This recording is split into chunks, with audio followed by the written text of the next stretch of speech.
সংগঠন করলে, রাজনীতি করলে শৃঙ্খলা থাকতো। আপনাদের দ্বারা মানুষ শিখবে, কর্মীরা শিখবে। আপনারা এখানে লোক নাই 50 জন, ভোট দিতে যে যেভাবে ধাক্কাধাক্কি করতেছেন তাতে তো মনে হইতেছে এখানে কয়েক হাজার হাজার লোক। এই কয়েকজন লোক যদি শৃঙ্খলা হয়ে চলতে না পারেন তাহলে রাজনীতি না করা আপনাদের ভালো। কারণ আপনারা তো সমাজের নেতৃত্ব দেবেন, মানুষের নেতৃত্ব দেবেন। তাহলে আপনাদের মধ্যে যদি সেই নেতৃত্বের গুণাবলী না থাকে, যে নিজে পিছনে গিয়ে আরেকজন সহযোদ্ধাকে প্রয়োজনে সামনে দেবেন, নিজে কষ্ট করে আরেকজন মানুষের পাশে দাঁড়াবেন, সেই মানসিকতা আপনাদের মধ্যে আমি দেখতে পাচ্ছি না। সরি, রোজার দিনে আমি খোলামেলা মুখের উপরে আপনাদের সাথে এই কথা বলতে বাধ্য হচ্ছে। এই কারণে এখানে পুলিশের লোক আছে, কতগুলো লোক আছে, আপনারা কয়টা লোক আপনারা অনুরোধ করছেন দেখে আমরা দাঁড়াইছি। আমরা দাঁড়ানোর আগে কিন্তু বলে নিয়েছি যে রাস্তা যেন বন্ধ না হয়, কারণ আমাদের কারণে যেন অন্য মানুষের কষ্ট না হয়। সেই ক্ষেত্রে আপনাদের সেই জন্য একটা দায়িত্বশীলতার পরিচয় দিতে হবে। বিশেষ করে এই গণ অভ্যুত্থান পরবর্তী রাজনীতিতে মানুষ চায় একটা পরিবর্তন।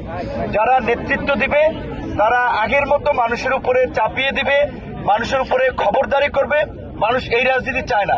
এইটা এই জুলাই গণ অভ্যুত্থানে গণপ্রতিরোধের মাধ্যমে মানুষ দেখিয়ে দিয়েছে যে মানুষ জনগণের নেতা চায়, জবাবদিহিতামূলক রাজনীতি চায়, জনবান্ধব রাজনীতি চায়। জাতীয় নির্বাচন হয়েছে, আগামীতে স্থানীয় নির্বাচন হবে। আপনারা জাতীয় নির্বাচনে যেমন বিভিন্ন প্রার্থীর জন্য ভোট চেয়েছেন, স্থানীয় নির্বাচনে আবার আপনারা যাবেন। তো এখন জাতীয় নির্বাচনে আপনাদের দল থেকে কেউ এমপি হয়েছে, মন্ত্রী হয়েছে, এবং আপনাদের স্বভাব চরিত্র যদি পরিবর্তন হয়, স্থানীয় নির্বাচনে কিন্তু মানুষ আবার সেটা একটা জবাব দেবে।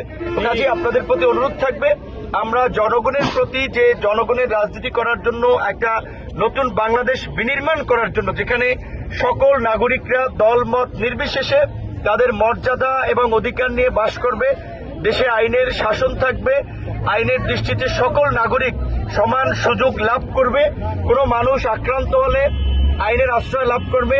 সরকারের যে সামাজিক সুরক্ষামূলক কার্যক্রম, এই যে ঈদের আগে বিজেপি দেওয়া হবে, বয়স্ক ভাতা দেওয়া হয়, বিভিন্ন ধরনের সহযোগিতা, এগুলো আপনারা প্রশাসনকে সহযোগিতা করবেন যেন প্রকৃত ভুক্তভোগী মানুষ পায়। দেখা যায় প্রতিবন্ধী ভাতা নেয় ভালো মানুষ, এইগুলো যেন না পায়। এখন অন্তত আপনারা ইউনোকে, ডিসিকে কমপ্লেন দেবেন যে এই লোকটা ভালো, এই লোকটা সচ্ছল, সেই সহযোগিতা পাওয়ার যোগ্য না, তার এটা বিবেচনা করেন।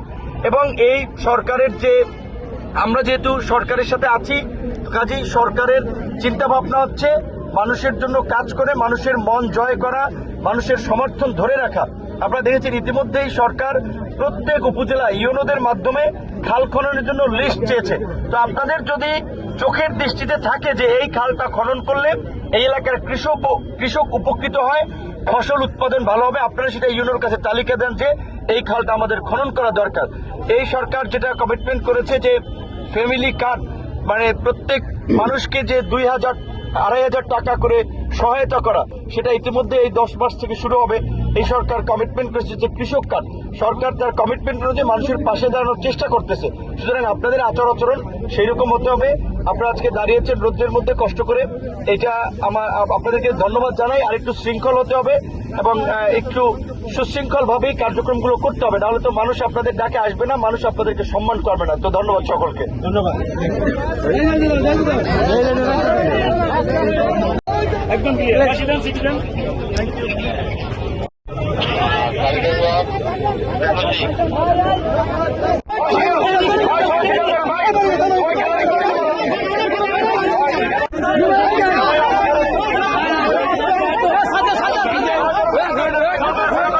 যুবক